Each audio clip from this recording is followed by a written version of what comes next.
Graça e paz. Hoje nós vamos continuar falando a respeito da nossa alma, das nossas emoções, dos nossos sentimentos. E hoje eu vou falar um pouquinho sobre o funcionamento da mente e como que a mente, ela às vezes nos arma, né, certas ciladas, a nossa própria mente. A palavra de Deus fala, o Senhor Jesus Cristo, né, através desculpa, não é Jesus falando, né? A palavra de Deus fala em Romanos 15, versículo 4, que tudo que foi escrito para o nosso ensino foi escrito. Aqui em 2 Coríntios, quem escreve é Paulo. Tá? Me desculpa, eu falei Jesus, mas é Paulo que escreve essa carta. E Paulo, ele fala assim, claro que toda a palavra ela foi inspirada pelo Espírito Santo. E aqui ele fala assim, porque as armas da nossa milícia, elas não são carnais, mas sim poderosas em Deus para a destruição das fortalezas. Que fortalezas são essas? Fortalezas da nossa mente, que eu vou te explicar daqui a pouquinho como essas fortalezas elas vão sendo formadas. E ele fala assim, como que eu vou destruir, né? Destruindo os conselhos e todo sofisma que se levanta contra o conhecimento de Deus, levando cativo todo pensamento à obediência de Cristo. Ou seja, aqui Paulo está falando de uma guerra, mas é uma guerra na mente, né? Que não adianta nós guerrearmos com armas carnais. Aqui ele está falando que são armas, né? Que essas armas da nossa milícia, elas não são carnais, mas elas são poderosas em Deus para a destruição das fortalezas, dos conselhos, dos sofismas. Então, logicamente, de pensamentos. Então, ele está falando de mente. Então, ele está falando de uma batalha na mente. E aqui ele está dizendo que esses pensamentos, então, têm que ser levados cativos à obediência de Cristo. Nós já falamos em outros vídeos, né, sobre como Paulo ele fala lá em Filipenses 4:8. Tudo que é bom, tudo que é verdadeiro, tudo que é honesto, tudo que é boa fama, que seja isso ocupar o teu pensamento. Ou seja, como que isso acontece? Como que a nossa mente funciona? Nós temos a nossa mente, o nosso cérebro é igual ao computador, né? Tem aquela memória RAM. O que é isso? Né? O registro automático da memória. Então, tudo aquilo que nós vivenciamos desde o útero da nossa mãe está lá registrado na sua memória, ou no consciente ou no subconsciente. E aí vão sendo feitos aqueles registros. Os registros vão sendo feitos todos os dias. E existe também a memória, né, de uso contínuo. É aquela memória que aquilo que a gente vai vendo demais. Vamos supor, muita informação, muita reportagem. Você fica vendo uma reportagem da mesma coisa todo dia, toda hora. Então essa memória de uso contínuo, ela vai ficando cada vez mais saturada de muita informação, como a gente vê hoje. Hoje a gente recebe um excesso de informação, nós temos um excesso de atividades para fazer no dia e muitas vezes essa memória de uso contínuo ela fica saturada. Então todos os dias nós temos que fazer uma limpeza, né, no nosso cérebro, assim como nós fazemos, né, do nosso corpo. Se você quer limpar o seu corpo, você vai tomar um banho. Então a nossa mente também, ela precisa nós pararmos e fazer uma limpeza nessa mente. E aí eu quero pegar 2 exemplos de 2 pessoas na Bíblia, que através desses exemplos nós vamos entender todo esse processo. O exemplo que eu quero pegar são de 2 jovens que destruíram as suas vidas, por quê? Porque deixaram registrado na sua memória coisas negativas, e aí essas coisas negativas elas foram crescendo, porque, como eu já disse, pensamento vira sentimento, sentimento vira ação, que vai ter uma reação. E eu quero pegar o primeiro exemplo aqui, que é de Tamar. Tamar era filha de Davi. Está aqui em 2 Samuel, a história dela, capítulo 13. Você vai ver a história de Tamar. Tamar, então, era uma moça, uma princesa, morava no palácio, tinha tudo aos seus pés. Tudo que ela queria, né, ela tinha. E um dia, o que acontece? O seu irmão, meio-irmão Amon, ou Aminon, algumas passagens falam Aminon, algumas tradução, né? Ele arma uma cilada. Mas essa cilada foi armada por quem? Pelo próprio diabo, porque nós vemos que ele violenta ali a irmã, ele fica achando que está apaixonado, né, que era um espírito de encantamento, né, muito grande. Assim como aconteceu com o pai, que eles pediam encantamento por Betseba, agora acontece a mesma coisa com ele, só que com a sua própria irmã. E ele então ele violenta a sua irmã, né? E manda ela embora. E naquela época, né? É uma coisa assim, muito mais séria do que hoje. E aí quando Tamar ela é, né, violentada, abusada sexualmente pelo irmão, ela é rejeitada pelo irmão, o irmão manda colocar ela para fora da casa dele. E ela, o que ela acontece? Ela começa a pensar assim: ninguém, meu pai não vai me aceitar, a sociedade não vai aceitar, ninguém vai casar comigo. Esse é o primeiro pensamento que pode ter passado na mente dela, pela atitude dela. Porque ela saiu do palácio para ir para a casa de Amon. Só que ela não volta para o palácio. Então ela pode ter pensado: meu pai não vai me aceitar. A sociedade não vai me aceitar. E eu também não vou casar, ninguém vai querer casar comigo porque eu já não sou mais virgem. E aí o que acontece com Tamar? No verso 20 do 2 Samuel 18, 20 fala assim: e Absalão, seu irmão, lhe disse: esteve Amon teu irmão contigo? Ora, pois, minha irmã, cala-te, é teu irmão. Não se angustie o teu coração por isso. Assim ficou Tamar e esteve solitária em casa de Absalão, seu irmão. Irmãos, presta atenção. Ela procurou o seu irmão Absalão, porque Absalão era irmão dela, né, tanto por parte de pai quanto por parte de mãe. Ela vai para a casa de Absalão, porque na mente dela não tinha mais, ela já não valia nada. E ali, quando ela procura Absalão e fica na casa dele, a Bíblia não fala que ela casou, a Bíblia não fala, né, se ela foi morar no palácio algum momento, mas a Bíblia fala que ela ficou solitária, ou seja, ela se trancou, ela se fechou. Ela se fechou, ela não mais quis saber de nada nem de ninguém. Ela ficou sozinha, ela se fechou dentro do problema dela. Então isso é um cárcere mental. É um cárcere que é algo dentro da mente dela. E aí o que acontece nessas situações aqui? Nessa situação aqui, a memória dela, a mente dela, abriu esse gatilho, né? Registrou esse gatilho de abuso sexual, de rejeição. Há também, né? Sempre acontece muito a pessoa que é abusada sexual e também se sentir culpada às vezes. Eu tenho culpa também.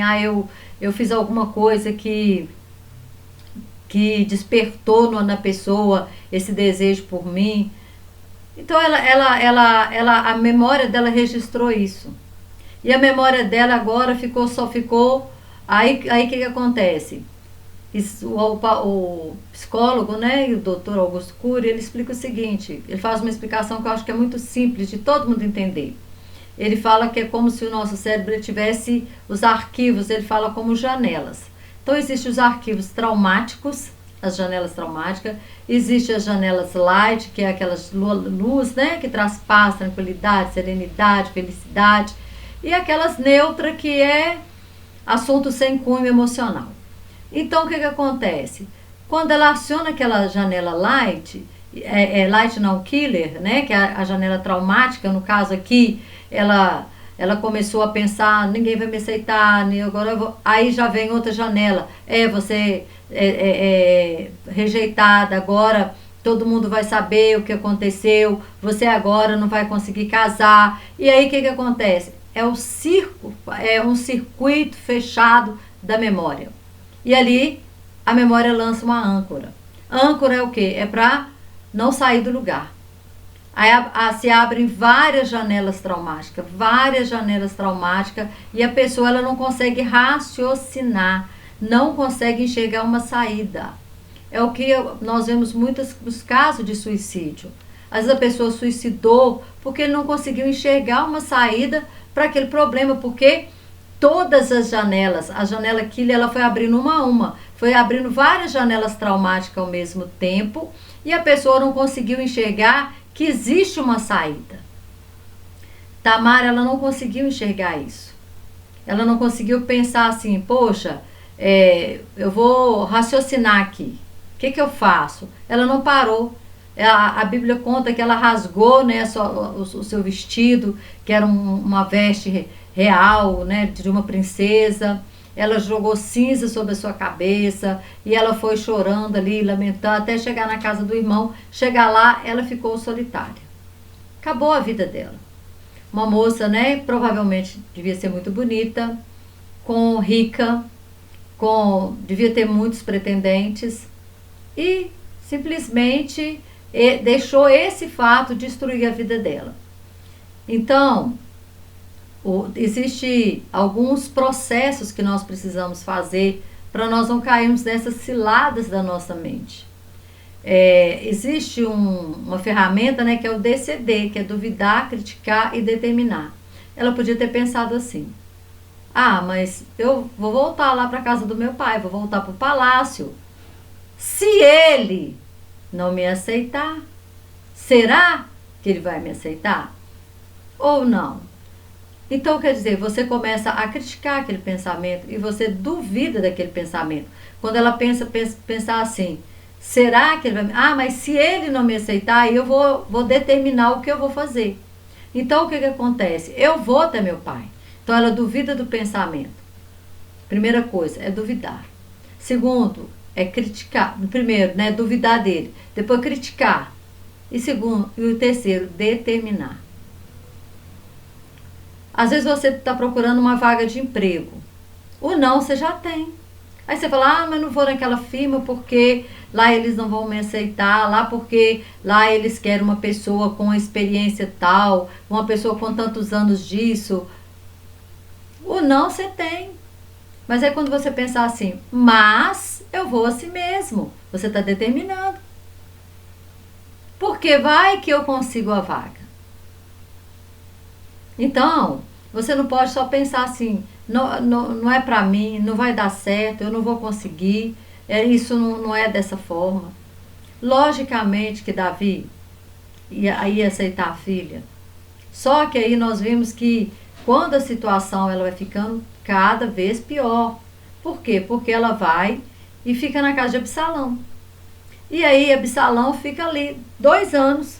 A Bíblia fala assim, olha, no versículo 22, porém Absalão não falou com Amon, nem mal nem bem, porque Absalão aborrecia Amon por ter forçado Tamar, sua irmã. E aconteceu que passado 2 anos inteiros, aí Absalão, ele ficou ali, remoendo o que havia acontecido. E esperando uma atitude de Davi que não veio. Davi não corrigiu Amon. Então, Absalão agora ele começa a criar um ódio de Amon e ao mesmo tempo do pai. Porque nós vamos ver que Absalão então, ele se torna uma pessoa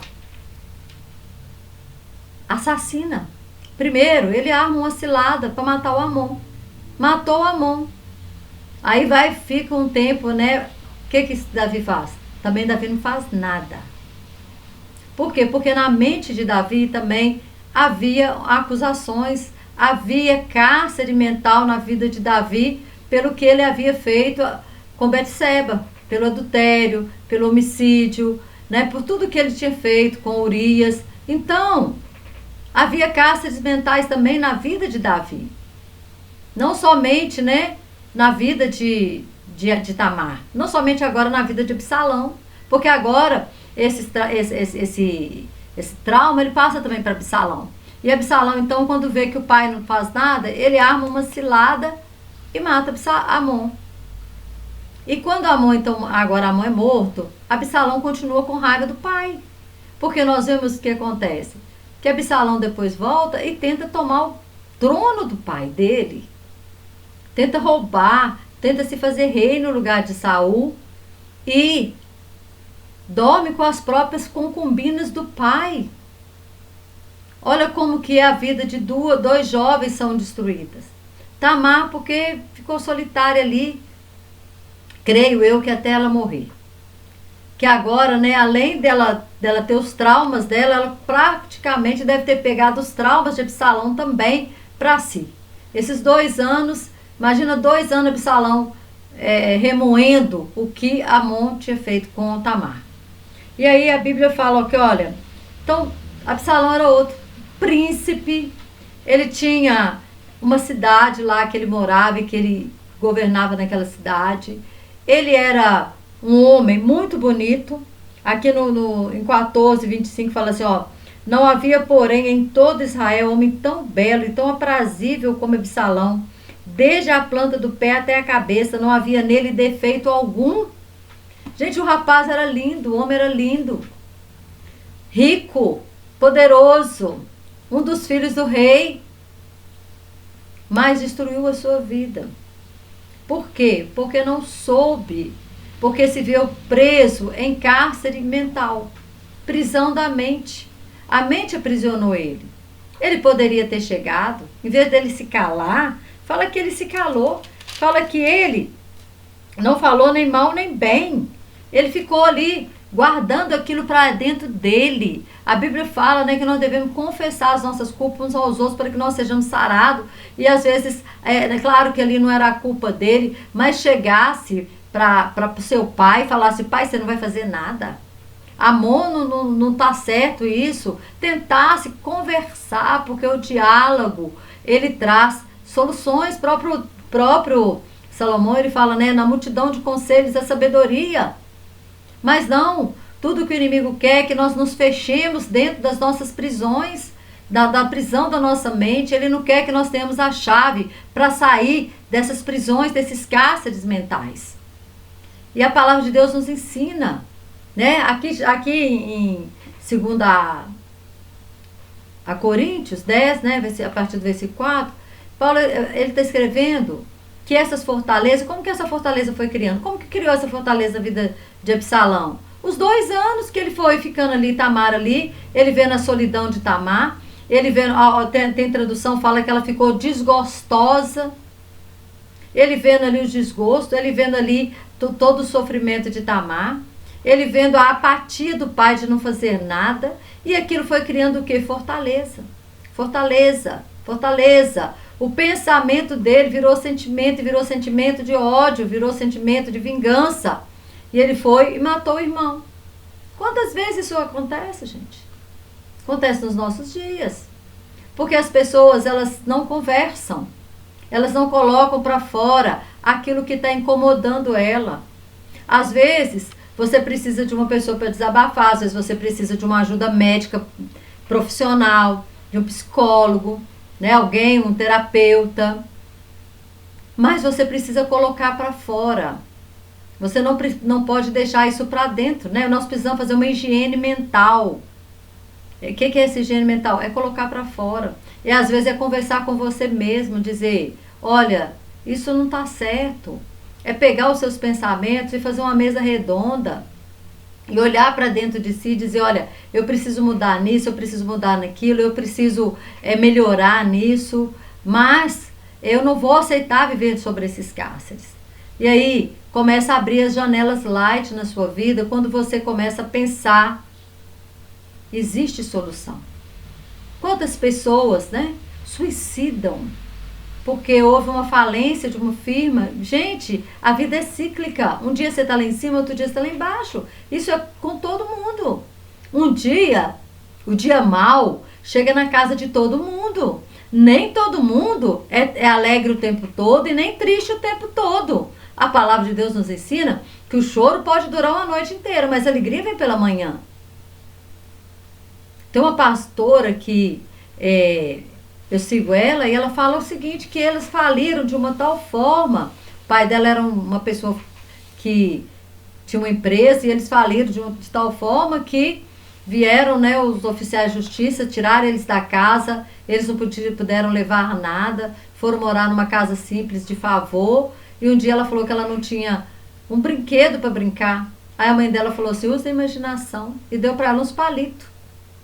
Palito de palitar dente, assim. Aí sabe o que ela fez com os palitos? Ela foi lá pra fora. Aí diz ela que tinha naquela época, uma fruta que se chama ameixa. A gente chamava de ameixa. Não sei se é o mesmo nome hoje. Ela era amarela por fora, tinha um caroço lá dentro, muito gostosa. E aí ela pegou essa ameixa e começou a fincar aqueles palitinhos e fazer uma cerquinha. Aí ela voltou lá dentro e pediu para a mãe mais palito. Aí a mãe deu mais palito. Aí ela começou a fazer os bichinhos. E aí ela brincou a tarde inteira com aqueles palitinhos. Ó, pra você ver, use a imaginação. Então hoje nós não queremos usar a imaginação para sair do problema. Então, gerenciar pensamentos é uma coisa muito importante. Por que que a Bíblia fala? Paulo ele nos ensina isso, que aquilo que é bom, que é verdadeiro, que é honesto, seja isso ocupar o nosso pensamento. Se você está com pensamentos de vingança, com pensamento de suicídio, com pensamento de derrota, é hora de tirar isso e substituir pela palavra de Deus. A palavra de Deus nos ensina tudo. Ensina até como nós devemos pensar, tá vendo? Olha, pensa nas coisas boas, pensa nas coisas do alto. Paulo fala isso. Pensar nas coisas que são do alto, não nas que são da terra. Vamos pensar, vamos raciocinar. Não vamos agir como animais que agem por instinto, que agem de qualquer maneira, que não conversam, que não têm diálogo. Então o que aconteceu? Não houve diálogo entre Amon e Absalão. Não houve diálogo entre Davi com Absalão, nem com Amon. Faltou diálogo aqui. Faltou aqui fazer um DCD, duvidar, criticar e determinar que como que eu vou usar essa ferramenta, né? Tamar usar essa ferramenta. O próprio Absalão, ele destruiu. Como que Absalão acaba, gente? Absalão acaba morto. O próprio chefe do exército de Davi, Joabe, mata Amon. E aí Davi vai chorar. Desculpa, gente, não Amon. Quem matou Amon foi Absalão, né? O próprio Absalão agora morre. Jovem, ó pra você ver. Ó, o rapaz que era lindo. Muito bonito. O rapaz que tinha tudo para ser feliz, tinha tudo na vida, tudo. Filho do rei, da pessoa mais importante da nação. Olha como ele acaba. Por quê? Porque não soube lidar com os seus pensamentos. Não soube lidar com os seus sentimentos. E o sentimento de vingança por Amon e pelo pai foram mais alto do que qualquer coisa na vida dele. Do que a sua própria vida. E ele acaba morto. E Tamar também, uma princesa, que poderia ter tido um final tão maravilhoso, teve esse final de desgostosa dentro de uma casa, solitária. Então Deus, ele não quer isso para nós. Deus, ele nos dá chaves para nós usarmos, para nós sairmos de dentro do cárcere. Mas tem pessoas que a porta, né, é como um passarinho, a porta da gaiola está aberta, mas ele não quer sair.